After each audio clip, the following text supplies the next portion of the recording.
Hello, everybody, and welcome to episode number 139 of the It's a Pictures podcast. My name is John Gilpatrick, and joining me, as always, is Max Colville.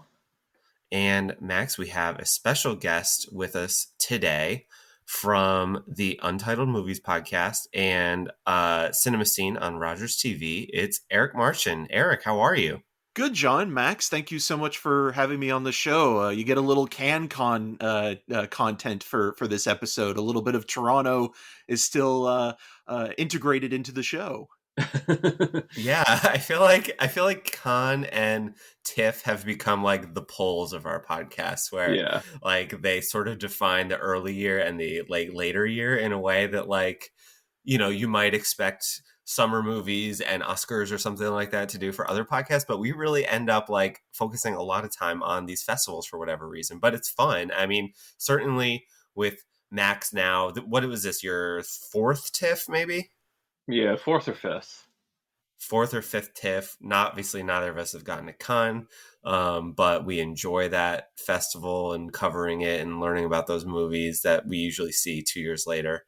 But yeah, TIFF is always like TIFF, as we talked about offline, was how the podcast started here. You know, it ends up kind of dominating September and introducing us to the fall movie season, which I think all three of us love. So I'm excited to learn more about what TIFF 2022 was like. Probably a unique festival, considering it was the first, like, is it fair to say the first proper festival since COVID? Yeah, I would say in terms of just, you know, being in person again and having that communal experience and, you know, getting to see someone like Max in person again. I think that's kind of the most surreal aspect of this year, where there was also a bigger selection of titles, because TIFF, as I normally like to say, is kind of almost like a buffet of films. You know, there's so many movies. There's hundreds of films, from shorts to features, to Wavelength to Midnight Madness and everything in between. So this year it kind of felt like it was back in full force. Yeah. That was the impression I kind of got from afar. But I'm excited to hear more about how the festival went. We've got two people, obviously, who attended on the episode today. So that'll be a lot of fun. Before we get to the movies, and we're going to talk about those at length, I thought we could talk a little bit about just sort of getting to the festival. And I know that at least for Max and maybe for you too, Eric, at least partially, there was a lot of hiccups, let's say. So Max, like, why don't we just start with you? And last we left things, previously on It's the Pictures, you were having big time passport errors or problems. How did that all work out? Yeah, so my passport was lost in the mail when I was trying to renew it, like 6 or 7 weeks out from going to TIFF. And so ultimately I found out that I'd have to go to the passport office the day before leaving, and that was in Boston. So I had to travel up there and get my passport all settled and ready to go. They printed them at 3 o'clock in the afternoon, and the office closed at 4, so I had to be there within that hour window. And I got it, and I was thankfully ready to go for the next day. Adding to the frustration, right? I'm sure Eric will talk about this. It's like securing tickets and for TIFF. And so my window was the day before, like an hour before the phone lines closed. And online there was whispers about everybody in the earlier windows having difficulty securing tickets and the online system just not working well. And the best bet was to call. So I tried to call at 4 o'clock. And I got through at like 5, but my window wasn't for another hour. So like, why don't you call back later? And so I get on the phone like maybe like 5:30, and no one picks up all the way till when it closed at 7. So I didn't get anyone on the line for an hour and a half. So the next morning when I'm driving to Boston in my car, I call the line at 10 o'clock in the morning when my passport office appointment is at 11. And so I'm like, God, I hope they pick up before my appointment, because I'd have to turn off the phone. So luckily they picked up while I was outside the passport office at like 10:45. And I'm just like, I don't have much time. Here's like the 10 movies that I need to see. You need to find them right now. And luckily I got like everything that I wanted to see for the most part.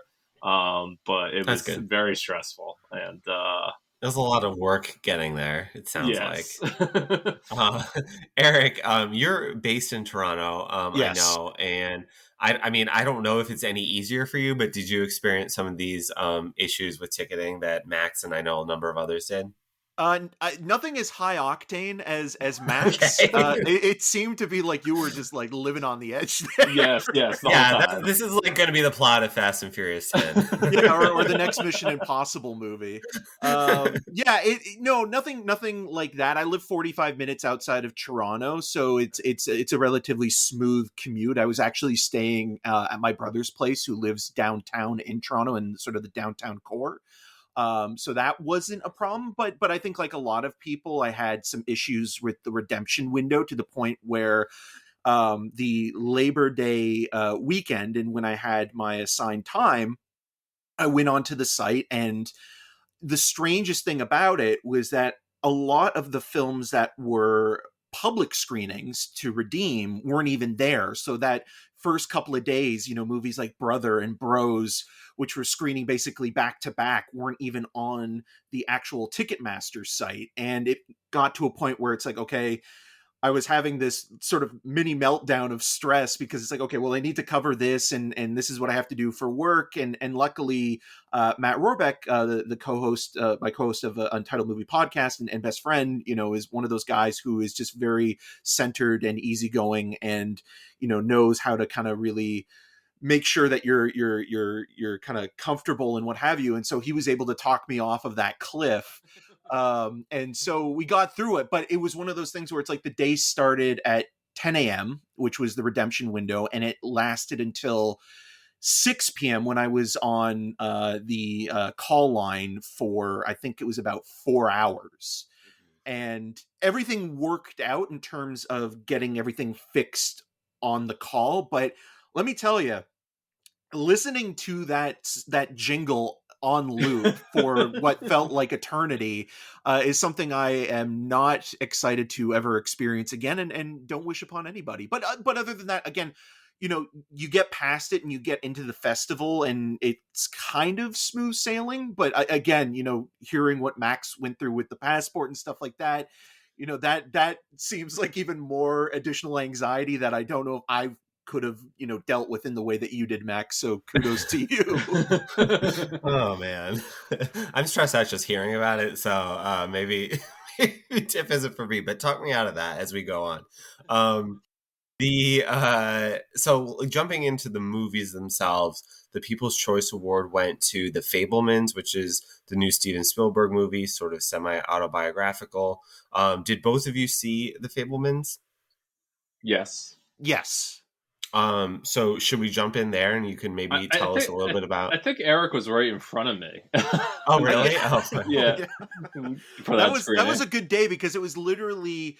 that was the day where it was like back-to-back screenings at the Princess of Wales Theatre, and before that was Glass Onion. Yeah. And then it was The Fabelmans. And so there were two movies that were nearly 3 hours in length in a theater that is a beautiful theater. But if you're sitting in these kind of, arch wooden seats for over 5 hours, you feel it in your legs and knees. So it's one of those things where it's like, the payoff is worth it, and especially seeing Steven Spielberg in person introduce the film and sort of give his 2 cents on it. But by the end of the night, you definitely you feel it in your back. But in terms of like the screening and the film itself, it definitely was a highlight for me anyways. Max, how did you feel? Yeah, and it was certainly a highlight. The movie met my expectations of it, and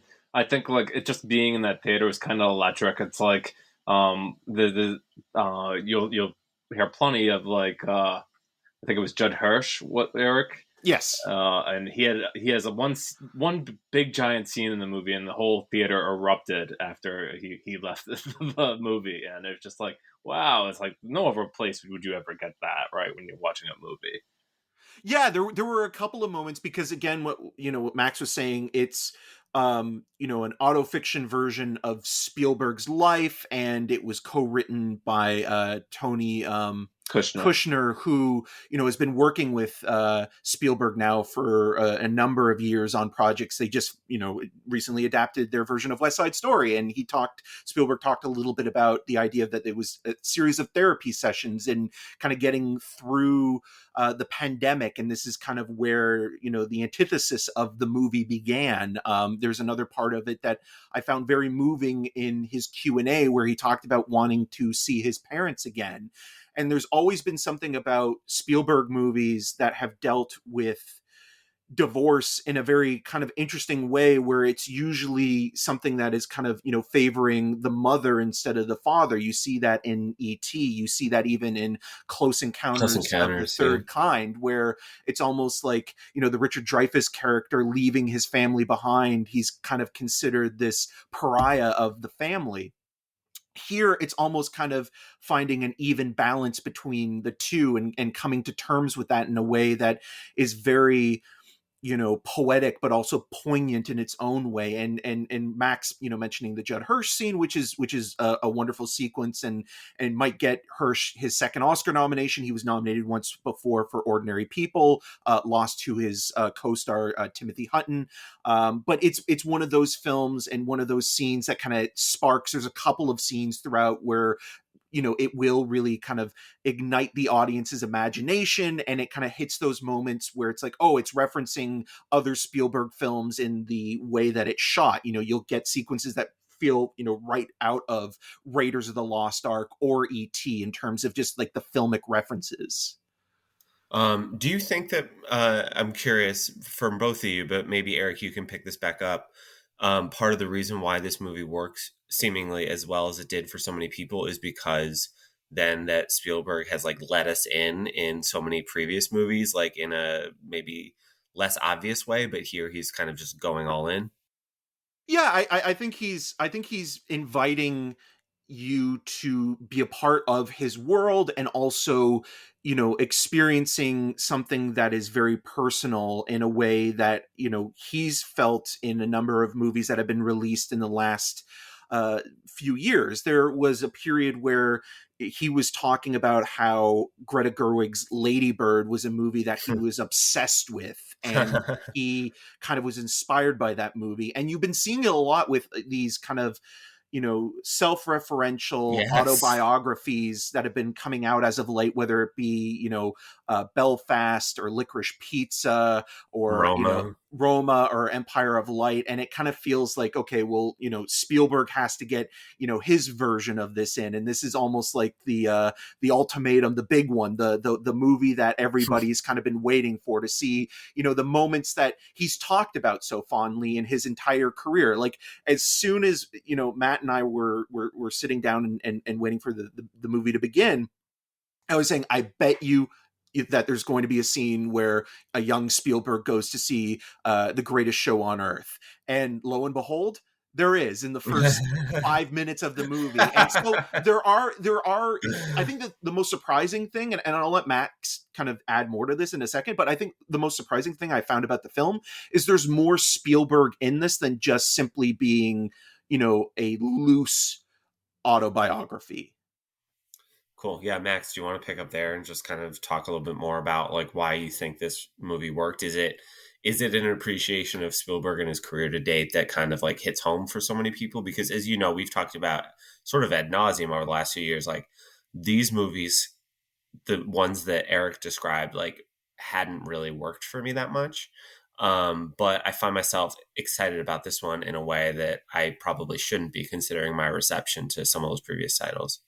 Yeah, I mean, like, most people who love movies know Steven Spielberg, and I guess I wonder if he found a way to do it so that it will be interesting to people, even if they don't necessarily care about, like, the history of Spielberg. I mean, isn't that, like, one of the hardest things to do when you're making one of these, to make them so that they're kind of universal? And I think so. So you're not just, like, trapping the audience into like caring about a director that maybe they don't have any attachment See, to. my life is important. Now watch it. Yeah.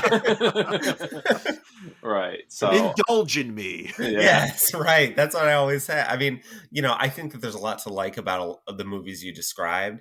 But I did find myself kind of thinking like, this feels very self-indulgent, and I don't know. I mean, just the impression I got from everybody coming out of the Fabelmans is that this movie isn't that, and I think maybe that's where my anticipation is higher post-festival than it was pre-festival. Yeah, and I mean, like Eric said, like there's certainly moments that you can see where he leads to the inspiration for some of his movies, and certainly how the movie plays out, you could see how it influences other movies. But luckily, Spielberg and Kushner never really go for like the cheap things, like just say like, "Oh, look, this on the wall is like how I got the name of E.T." or like, "This is how I got like Han Solo." Han Solo, yeah, that's a famous one. But yeah, he never takes that easy route, which is well appreciated. Cool. So Eric, you sort of went there on the Judd Hirsch of it all, potential Oscar nomination for him for Best Supporting Actor. I'm curious, like, what do you think the movie's chances are beyond just that one performance? Do you think that this is something that's going to, conceivably go all the way next year, or is it, going to be a movie that people flock to in droves? Like, what happens with the Fabelmans from here? Yeah, I mean that's a really good question, just in terms of even, how does a festival audience compare to a public audience? The movie's going to be released in November, and so it'll be interesting to see how that does, in terms of competing with other kind of bigger movies like, Black Panther, Wakanda Forever, or, with the upcoming Avatar movie. It's not a Spielberg film that has the same kind of, entertainment value or hook that maybe something that some of his earlier stuff has had, whether it be the ETs or the Raiders of the Lost Ark kind of formula that a lot of people kind of went to. So it's very personal. It's that classic kind of awards kind of thing as well, where I think it will do quite well with people in the industry and respecting Spielberg, because he's, again, one of those guys that I think, even if you don't know who a director is, you could go up to 50 people on the street and, kind of poll them and say like, "Oh, do you know a director? Can you name one director?" And chances are they're probably going to say Steven Spielberg if they're going to name a director. When it comes to the award stuff, I definitely see it getting nominated for a bunch of, at least nominations. I think Best Picture, Directing, whether or not Michelle Williams gets into Supporting Actress or Lead Actress, that will be a whole can of worms to kind of play with as well. For sure. I think it's one of those movies that will do quite well because, again, you look at some of the lesser movies that Spielberg has been making in the last decade or so. I mean, if War Horse can get a Best Picture nomination, then this certainly can as well. And I'm not trying to diss War Horse. I think it's a perfectly well-made World War I movie. But in terms of, like, John, you mentioned a little earlier in terms of, like, more recent Spielberg input kind of not being everybody's cup of tea as well, it does feel like Spielberg has been on this kind of interesting wavelength as of late, where he's doing more historical epics that kind of interest him, and he's not maybe putting the audience first, which isn't a bad thing, and he should be able to make what he wants. But not everybody's going to love, the dad rock movies of Bridge of Spies, of War Horse, and things like that. And West Side Story seemed to bring a lot of people back in terms of him doing something unique and original and something that he hadn't done before because he hadn't made a full-on musical. So for him, that right, also absolutely helps. Yeah, that makes sense. I mean, I don't know. I'm not sure what else there's to say about it, but it's certainly, like, again, from afar, you hear bits and pieces about a lot of movies. Of course, there's other festivals going on, Venice and Telluride in particular, right around the same time. And so movies are kind of hopping between festivals. But I felt like the thing that jumped out more than anything else to me was just almost universal adulation for the Fabelmans. Was not surprised at all to see it win the People's Choice Award. But as we transition away from People's Choice and into Max and Eric's choice, Max, I'll start with you. Assuming it wasn't the Fabelmans, what was kind of your favorite movie that you saw at TIFF this year? Yeah, so I go back and forth daily, I think, on which movies that I between these two that I really liked, and the other one that I wanted to really highlight was Sarah Polley's Women Talking, that had its international premiere, I guess, at TIFF. It played at Telluride first, and yeah, it's a really wonderful movie. I liken it to like a little bit like 12 Angry Men, but instead you have, of course, women talking and having their discussion, and of course elements of Handmaid's Tale, certainly with how what they have to overcome and the discussions that they have, and it's just a magnificent cast with Claire Foy and Jessie Buckley and Rooney Mara, and then to a lower extent, who Frances McDormand just kind of says hi in the movie. Give her another Oscar. You see her name, and she's just like there, just like add another name. For sure, yeah. But Ben Winshaw is like the big male part in the movie, and he's pretty wonderful as well. The movie takes place in this like farmhouse, and they're all determining what they're going to do. It's like kind of like a dystopian society where the women are kind of just like abused and unfortunately raped at will from the men of the village, and they have to make a decision whether or not they're going to stay or they're going to fight or they're going to leave. And so most of the movie takes place in them determining the merits of each way of action. And I don't know, I was just really moved, not only the performances, but certainly everything that happened in it. And I thought it was just a amazing picture. Eric, you catch up with Women Talking? Yeah, I saw it right before the festival began, and I also really loved it in terms of not only just an acting piece, but the way that Sarah Polley is looking at how to dismantle the patriarchy in terms of adapting Marion Taves's novel of the same name, and it kind of being, you know, as Max mentioned, a courtroom drama in a lot of ways, yeah. and having this dialogue about how, you know, misogyny and sexual abuse and violence kind of stems from, you know, being taught it, and in the nature versus nurture aspect of it. And again, sort of, you know, looking at it from the point of view of how, you know, do you deal with something like this? It's within a Mennonite community, but at the same time, Sarah Polley isn't, you know, turning every Mennonite community into sort of a monolith, as she even said in one of the Q&As, where she's looking at it as this one specific group in particular being a problem, and not, you know, every, you know, religious group having the same problems to deal with. And I think that's really important as well, and a really clear, concise voice coming through. And it is very much a stagey piece of filmmaking, but the blocking within the barn is beautifully done. It moves in a way that I think a lot of people will be completely riveted by. And even though it is dealing with extremely serious subject matter, there is some levity in there as well. And that's another thing that Sarah Polley talked about during one of the Q&As, where you need to have that in order to, you know, continue the conversation. You need to have moments of resolution and rest before going on. And you see that in some moments. There's one of the best eye rolls I've ever seen from an actor. Jessie Buckley, I think, is one of the best working right now. And, yeah, I agree. One reaction she has to Rooney Mara in one moment is very funny. But yeah, it's a very powerful movie. I think, you know,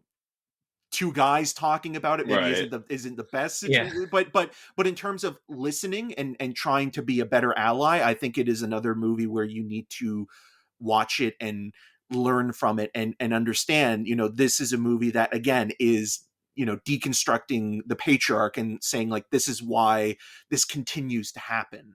And it's just interesting as well that the idea that this takes place in 2010, but for the majority of it, it feels like it takes place in the 18th or early 19th century, because it's Right. so hermetically sealed. That's really interesting. Right, and it's funny. Someone else, I think it was our one of my friends, Courtney Small, who's also a critic in Toronto, and he had seen it earlier, and he was telling me that it takes place in 2010, and it's not really apparent right away. And like, there's a scene where like they really drive it home that that's when it takes place, and you're like, wow, it's like that this is happening during this age. But yeah, I think that's a big part of it too. And it has a really catchy song as well, but it's also Yes. interesting because the book, I won't name the song in the movie, but in the book, it's California Dreaming. But Sarah Polley changed it for the film. That's interesting. I am a big fan of Sarah Polley's. I think I've talked about this on the show a number of times, but Take This Waltz, which was that her last narrative movie? No, Stories We Tell. Yeah, Oh. well, narrative, yes, in terms of a fictional version, but Stories We Tell was her last film 10 years ago. And just quickly going back to the Fabelmans, both Seth Rogen and Michelle Williams were in Take This Waltz as well. So. Oh, okay, yeah. She didn't do Certain Women, right? No, that was Kelly Reichardt. Oh, yeah, my mistake. I apologize. I just didn't want to get that wrong, but yeah, I love Sarah Polley. I've been looking for like her next movie for a really long time, and it's been a really long time. So I'm very excited about this. I think we talked about it on our most anticipated of the year, Max. I can't remember now. Obviously, that was 9 months ago, but yeah, this is one I've been looking forward to, and I'm glad that it lived up to expectations, surpassed them. It sounds like. Eric, again, if it was the Fabelmans or Women Talking, fantastic, but what would you say was your favorite title of the festival that you saw? You know what? There was a lot of great stuff, and you know, I always feel bad like saying like, oh, this is the best movie when, you know, it's hard to compare things. But the one film that has kind of stuck with me the longest, and I'm still thinking about it, is Charlotte Wells's After Sun, which is a father-daughter vacation movie that takes place at a Turkish resort at the end of summer in the late 90s. And again, it's autobiographical from the point of view of the director telling the story, and Paul Mescal plays the father who's dealing with depression but also trying to, you know, connect with his young daughter, who's played by Frankie Corio, who's an incredible discovery.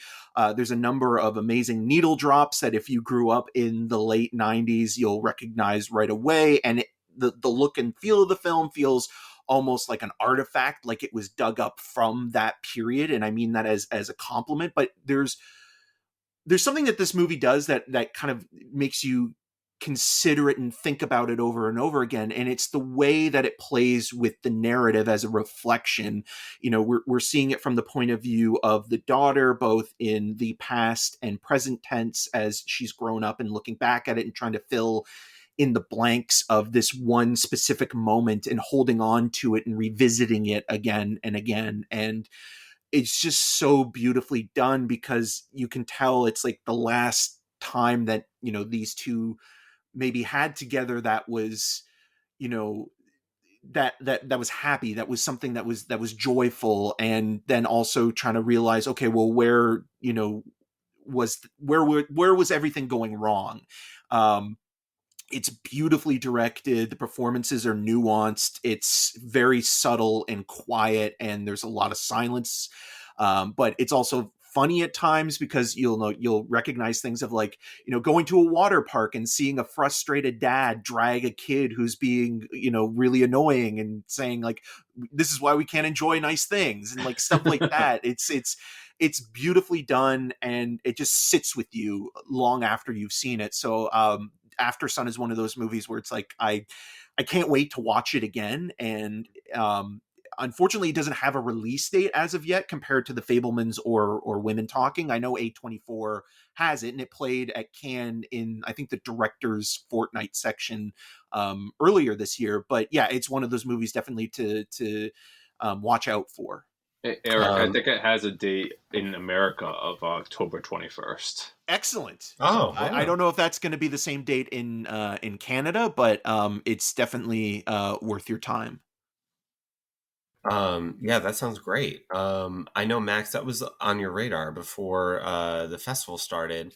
I hadn't heard of it until then, but I did see this one pop up a few times, people kind of raving about it. I don't know if you'd call it under the radar, if it had a con premiere and was sort of well regarded out of that festival, but I'm, certainly looking forward to that one as well, and I'm excited that it's seemingly not that far off. I'm very curious about the location, especially a water park scene, because I was at a Turkish water park one time and I lost my wallet there, and that was not fun. But yeah, so cool. I wanted to ask about I mean, we can talk about more movies that you guys both really enjoyed. But was there any performances that kind of stood out? I know, Max, you were able to see Triangle of Sadness, correct? Yeah. Do you want to talk a little bit about that? Yeah, so I did a review in the new It's the Pictures newsletter about it, and so it's tough to talk about this actress in the movie Yeah. without like showing where the movie ends up going. But I'll try to do the best I can. The movie is the newest by director Ruben Östlund, and he did The Square and Force Majeure previously, Swedish director, and And this won the Palme d'Or at Cannes. yes, and it's coming out very soon in the States from Neon. I think it's like October 7th. Nice. But yeah, so it's in three parts, and like the first part looks at these two models and their trying relationship, and the second part has the models joining up with this other group of characters on a luxury cruise, and the third part of the movie has them kind of like how do I say this? Not on the cruise anymore. Okay. And so like there's a new power struggle that happens at this third part of the movie, and one of the characters there, played by Dolly De Leon, she had previously not been in the first two chapters of the movie, and she just really takes over the movie at that point. It's just like everything that comes before is great, and you'll certainly remember it, but I just think that her character in particular is so memorable, and how she's portrayed, and what she does with her screen time is just phenomenal. And why there was other things that I really enjoyed at TIFF, and certainly performances that I also really loved. I just wanted to make sure I shouted this one out, and if it gets overlooked later this year, people will say, "Oh yeah, Max talked about that one from Triangle of Sadness," and I hope people check it out. I feel like Neon has done a pretty good job over the last like 2-3 years or so of really like giving some of their foreign movies like bigger pushes to more mainstream audiences than you might expect.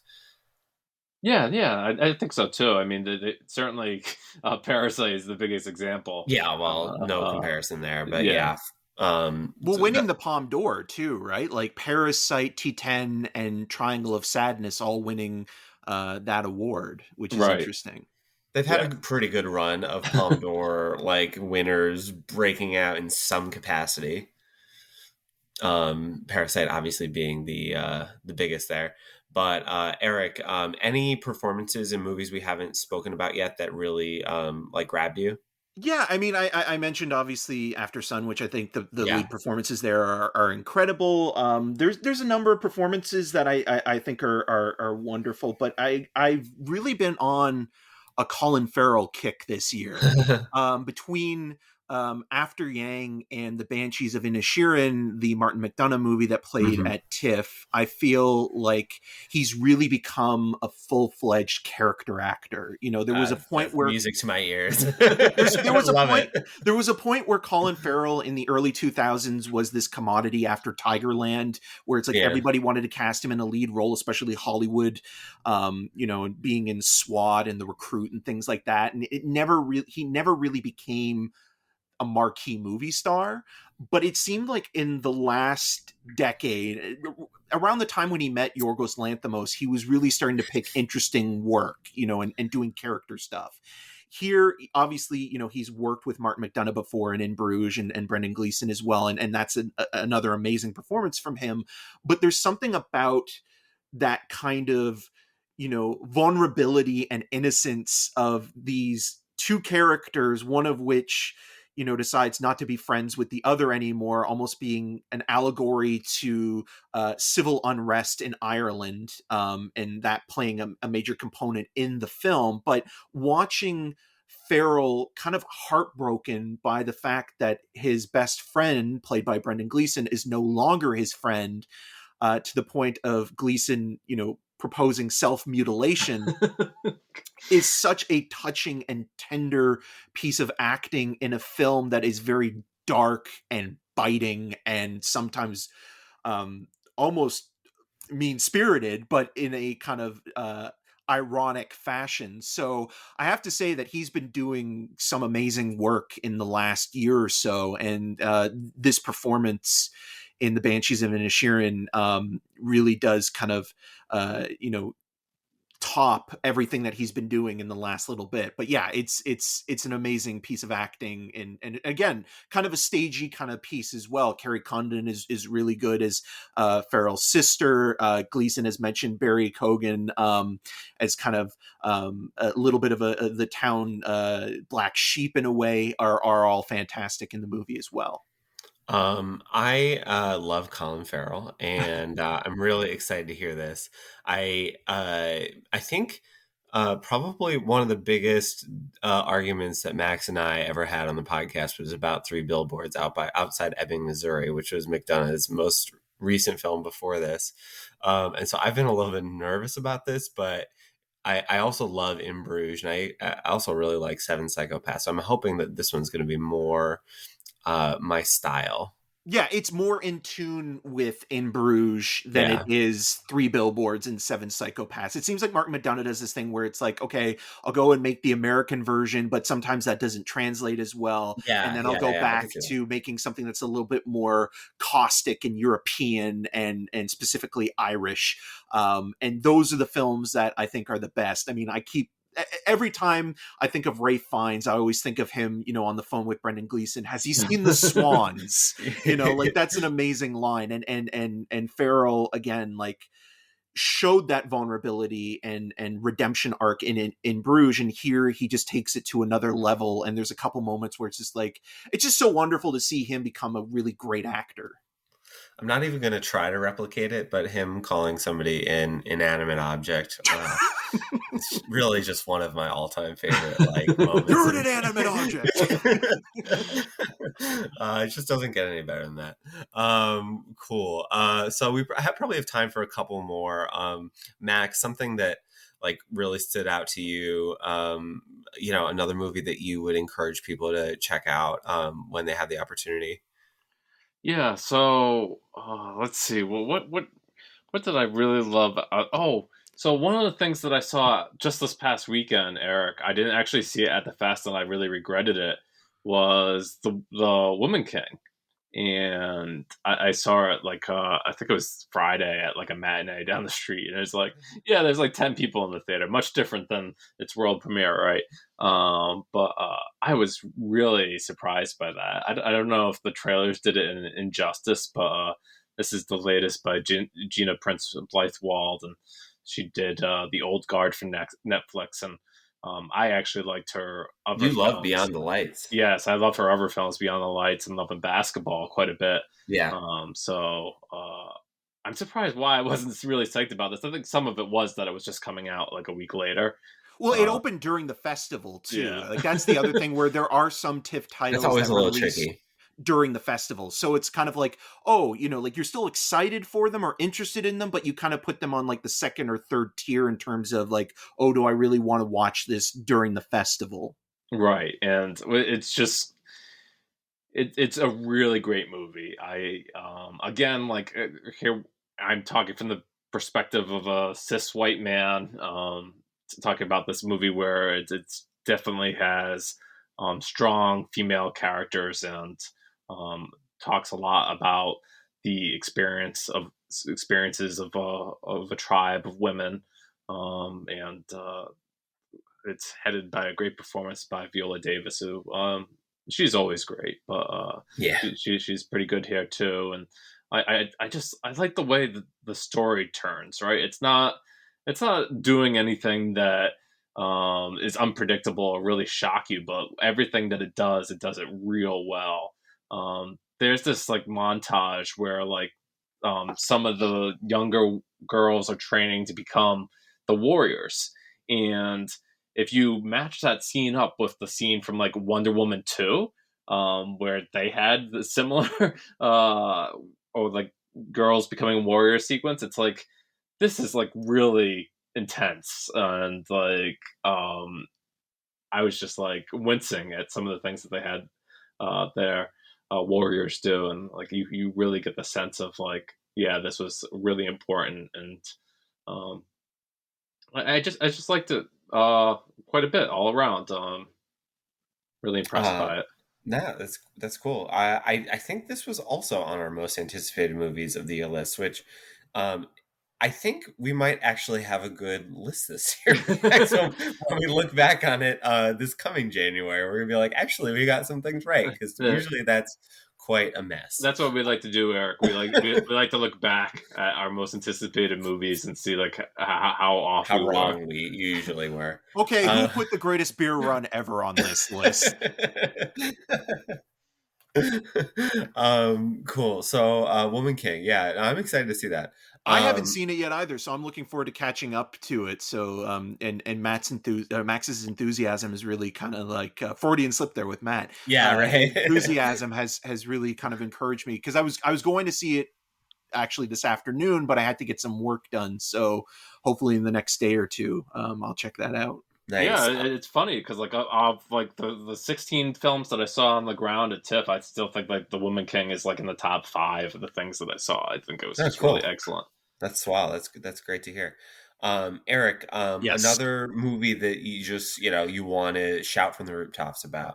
Yeah, you know what? The last film I saw at the festival this year is one that was gaining a lot of momentum from both the press and industry side of things, and it lived up to the expectations. And it kind of is also my breakout film of the festival, which is How to Blow Up a Pipeline. It is one of the most suspenseful, nail-biting, ecological thrillers I've ever seen. It is right up there with William Friedkin's Sorcerer and the original Wages of Fear. It kind of incorporates elements of even, mentioning Kelly Reichardt earlier, of Night Moves in terms of being a message movie. I keep making this reference even on the Untitled Movie Podcast, but it's kind of like a film that it's like broccoli, but broccoli with melted cheese on it. It's good for you, but it tastes great as well. And this film is so suspenseful and so entertaining, but it actually has something to say. Daniel Goldhaber, who also directed a film a couple years ago that's really worth checking out on Netflix called Cam, knows how to build an amazing suspense sequence that will keep you just, holding your breath until the very last second or before you pass out. It's got a great ensemble cast of young and up and coming actors. People like Forrest Goodluck, who probably is best known as playing Leonardo DiCaprio's son in The Revenant, and Jamie Lawson, who was just in The Batman. She played she was running to become the mayor of Gotham City. It's one of those movies that just kind of feels important, but at the same time, it's never didactic and trying to teach you anything. It's just trying to live in the moment. And it makes some really compelling arguments about how, big oil has ruined the environment, but also how, like this one little cause or movement can actually have some sort of ramifications on these major corporations. And I think, looking at Triangle of Sadness, Glass Onion, we've seen kind of a theme in a lot of these movies, and even, mentioning Parasite, where like anti-capitalism seems to be on the mind of a lot of filmmakers in the last few years, specifically whether it be satirizing it or turning it into horror. I mean, even a movie I didn't see, but a lot of people also talked about it in a similar way, was The Menu. The Menu. Which one was The Menu? No, So I saw The Menu. Yeah, so The Menu is the movie with, speaking of Ralph Fiennes and Anya Taylor-Joy. So, so it's just interesting in terms of like how you're getting a lot of these movies coming out around the same time now, and you can kind of look at like the idea of like various forms of capitalism and the idea of like, who's where on the hierarchy and things like that. So yeah, How to Blow Up a Pipeline is one of the most suspenseful and well-made movies I've seen in recent years, in terms of just kind of upping up the ante. And when it comes to, building a well-developed action set piece, it knows how to kind of deliver on those moments. And again, like there's one laugh in this film that happens after one incredibly harrowing sequence that is just like the ultimate release. And you need it too, because it does not stop. There's not a second wasted in the movie. Did you see this one, Max? No, but I believe that this one was picked up by Neon at the festival. Oh, cool. Okay.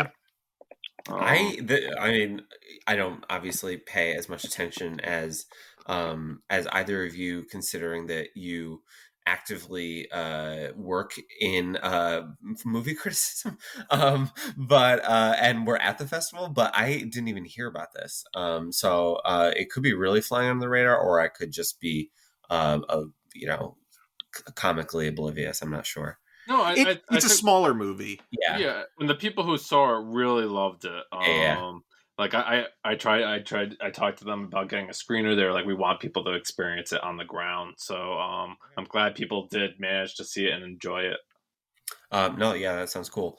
Awesome. Okay. One other title, Max, that I know you wanted to talk about, and maybe we could do it quickly, is Brother, as sort of like something you weren't quite expecting, or that maybe some people like How to Blow Up a Pipeline don't know as much about, but can you talk about that one briefly? Yeah, so this one was like one of the Canadian films, or by a Canadian filmmaker, and the director was Clement Virgo, and it stars Lamar Johnson and Aaron Pierre in this movie of two black brothers. One is slightly older than the other, and just going through like their experiences in life, and it like jumps through 3 different timelines.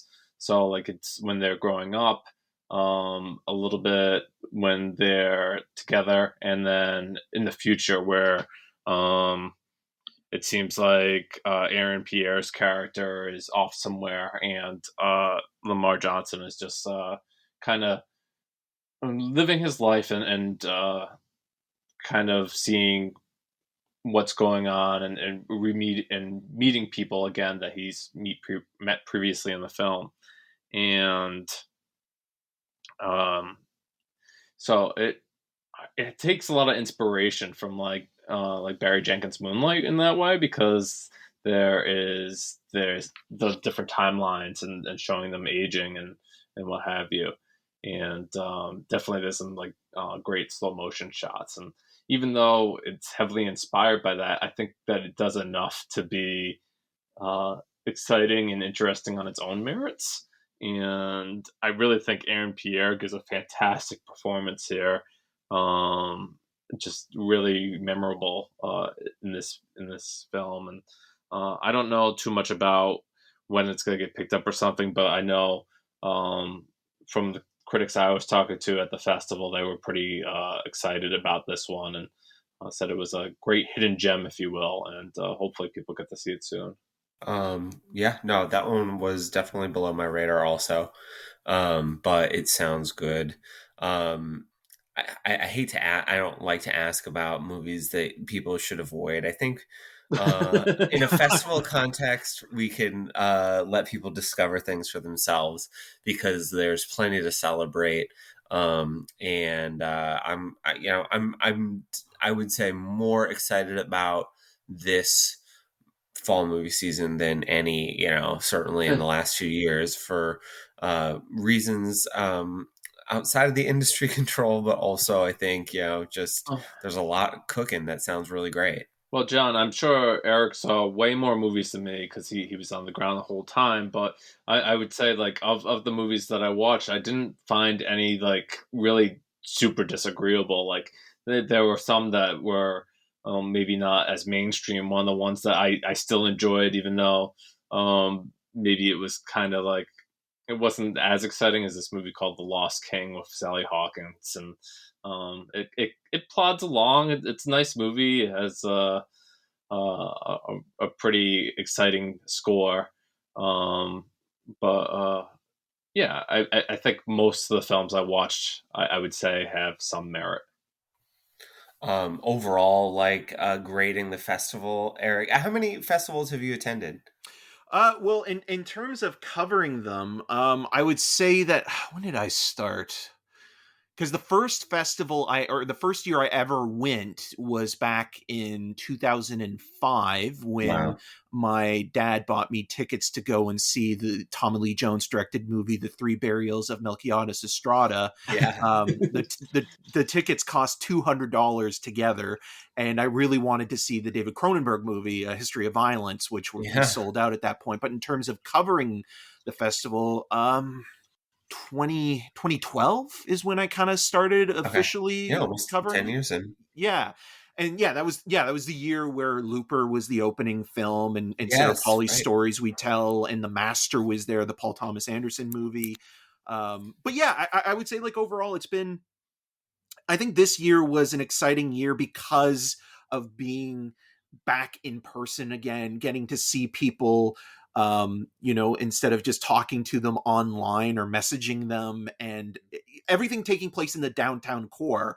Like, that's another thing that I think is interesting, where in previous years you've had stuff that's kind of been screened outside. There's a Ryerson Theater, which is a little bit further away from the entertainment district in King Street. In previous years, in previous festivals, places like the Varsity Theater and the Hot Docs Theater have been used. So everything kind of being in almost basically in walking distance in order to get from, the Scotiabank Theater or the Princess of Wales or Roy Thompson Hall. I found that was the accessible nature of it was a bonus. But in terms of the films, there was a wide kind of variety of stuff, whether it played at Cannes or Sundance already, or was, something that was a premiere in Toronto. But it's also interesting that there's a lot of stuff that wasn't playing in Toronto. There's still a lot to cover and a lot to see, where usually by the end of those 2 weeks in past years, it's like, oh, well, you've seen enough to last you for, until November or December. It kind of feels like you've seen everything, where, like, at the end of this festival season, it kind of is like, oh, well, Tar is coming up, and other movies like Armageddon Time, which, both didn't play the fest, and things like that. So it's still exciting as well to kind of have that to look forward to. Yeah. It sounds like both of you got just a huge head start on me in terms of catch up for the end of the year. John, I actually wanted to take a moment before we move on to any other thing. Is Eric, you've probably I've only been to one Midnight Madness screening, and that was when they premiered the new Halloween a few years back. I think that's almost like, it feels like that is like a little taste of what's going on right now at Fantastic Fest. Have you been to many Midnight Madnesses? I've been to a few. Midnight Madness is one of those things where you make a deal with the devil, quite literally, because you're working off of 4 to 5 hours of sleep, if lucky, per night. So if you decide to see something at Midnight Madness, which I do highly recommend, if you attend the Toronto International Film Festival and you want that experience of having a really good time, that is one of the venues and outlets and programs to really embrace. But it's also one of those things where it's like you get home at like 2 or 3 in the morning, and then you wake up again, at 6, and then you have to go to a screening at 8 in the morning. So this year I only did one. I did I did Weird, the Al Yankovic story. But one of my favorite experiences in the past, which was at the Ryerson Theater, because this year all of Midnight Madness's screenings were at the Royal Alexandria, which was a first time for the fest, was Green Room.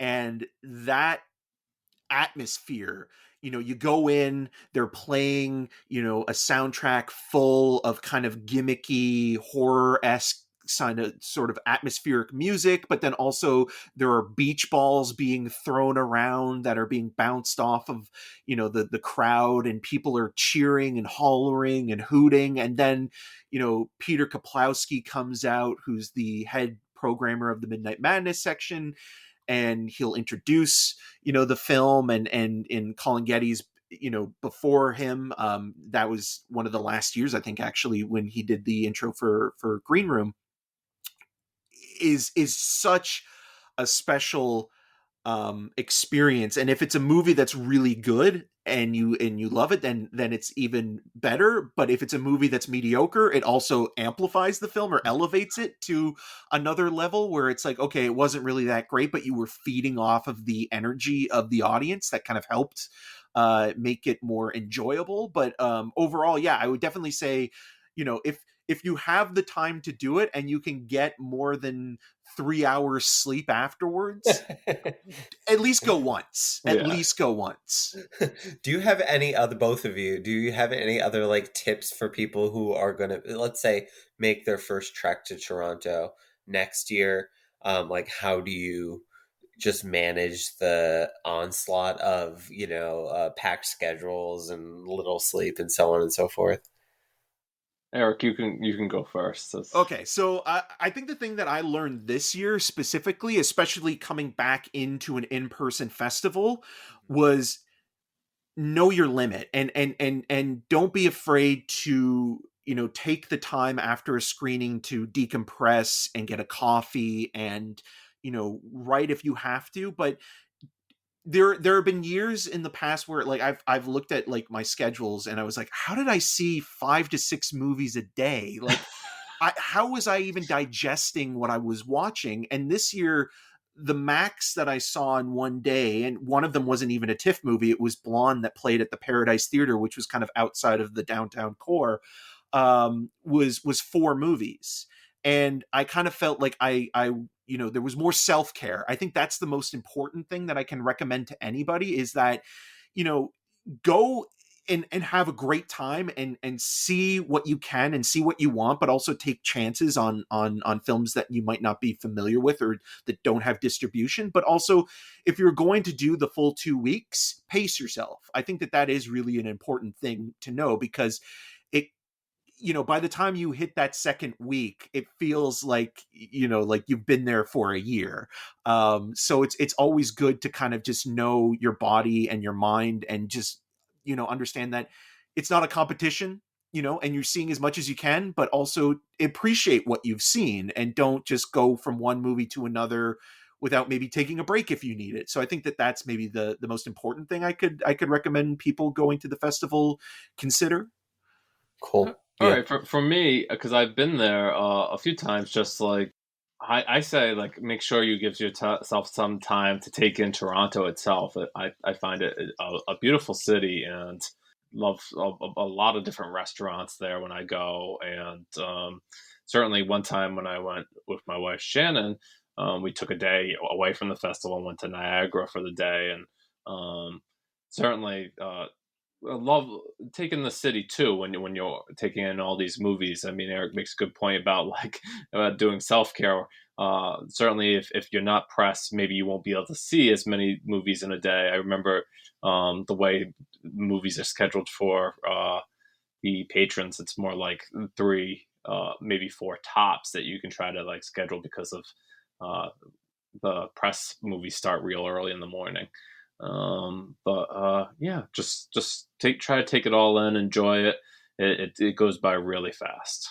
Yeah, sounds like it. Well, I'm glad you both had really good experiences this year. I appreciate you both, especially you, Eric, as our guest, sharing your love of a lot of these movies with our audience. This is the part of the show where we tell you where you can follow us on social media and sort of what projects we've got cooking. Eric, do you want to give a shout out to sort of your Twitter and other social media as well as what you're working on? Yeah, sure. Thank you so much, John and Max, for having me on the show. I really appreciate it. It was a lot of fun, and it goes by quickly, just as quickly as TIFF. Yeah, so I am a co-host slash co-founder of a podcast called the Untitled Movie Podcast with Matt Rohrbeck. You can find that on all social media platforms and podcast services.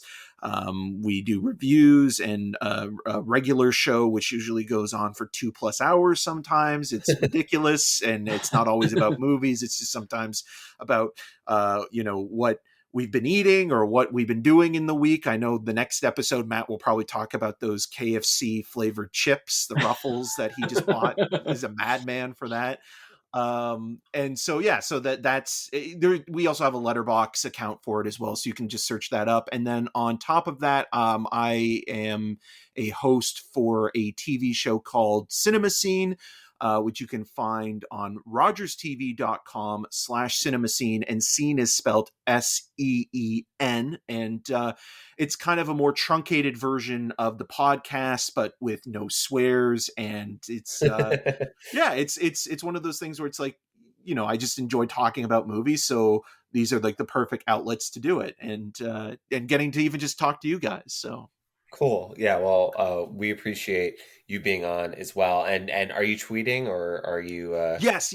Okay. Yeah. So my personal Twitter account is at em6211.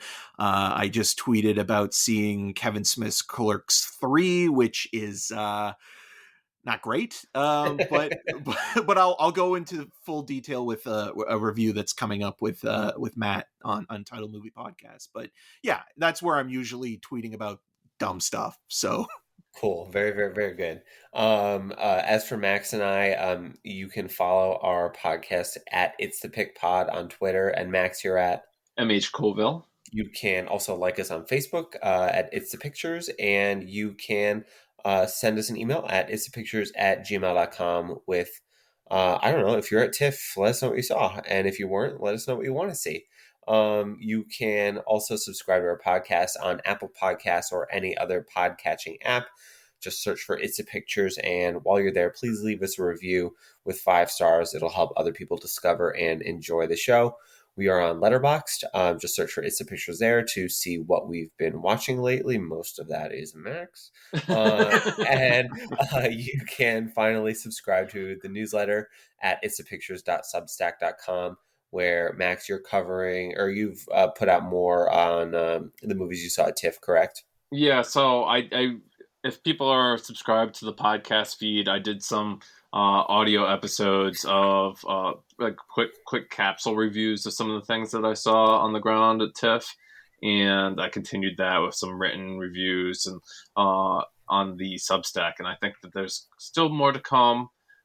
Working through that, and stay tuned. Cool. Very good. Our final segment, as always, is what we've been watching. Eric, this is sort of where we just give a fairly quick recommendation, or I guess, recommendation to avoid for something we've seen recently, sometimes new, sometimes classic. Anything, I know we've talked a lot about what you've been watching lately, sort of the point of the episode today, but is there anything else that you've seen maybe outside of TIFF that you want to give a shout out to briefly? This is going to sound really silly, but Matt and I, for the podcast, have been watching Dragon Ball Z Kai. I hadn't watched it since I was a kid, and so revisiting it has been quite a delight. It's more of a truncated version of the show, but if you grew up loving it and want to revisit it and maybe kind of skip the scenes where Goku's always on the way to, fight a big bad like Cell or Majin Buu, then this is the version probably for you. Some of the voice dubs are different, but overall, I think it's a fun series and weirdly nostalgic, just given its late 90s sort of being there at that point, but also now the resurgence that it's had as of late. So that's something I would definitely recommend checking out if you are an anime fan, or if you are even a superhero fan. It does take a lot from Superman specifically, but I kind of think Goku's a better Superman. So yeah, hot take. Very cool. Max, what have you been watching? So one of the movies I didn't talk about during my TIFF coverage was a movie that did play at TIFF, but I ended up receiving a screener for it afterwards. It's for this documentary called Goodnight Oppie, and it is about the Mars mission, if you will. Like I guess NASA had sent 2 rovers to Mars, and they only expected them to survive for 90 days, and then the batteries would run out, and lo and behold, there was dust storms on Mars, and they kind of cleaned off the solar panels and gave the rovers some more juice, and they lasted not only 90 days but for many years. I, being a big space fan, was really interested in this, but what I found is that the story itself is really fascinating, and certainly anything that they found was really cool. But what they did is the documentary enlisted Industrial Light and Magic to recreate what it must have been like to have the rovers moving on Mars, because there was no cameras flying around the rovers watching them on Mars. So they're like doing recreations based on what data that NASA was pulling down, and trying to make a narrative from that. And I found it kind of like hollow, or like I really realized right away that I was watching like just like recreations of something. And I know like that's what they had to do to make it a narratively interesting story, but I just wasn't really too enamored with it. And that one is coming out I think it's in theaters in the beginning of November, and then like closer to Thanksgiving, it's going to drop on Amazon Prime in America here. Okay. Sounds good. I was able to catch up with 3,000 Years of Longing, which is the George Miller movie that came out back in August. You had to tell people that because they've forgotten. Or didn't know that it existed. I really loved it. I thought it was great. It was really clicking with me, sort of the storytelling structure.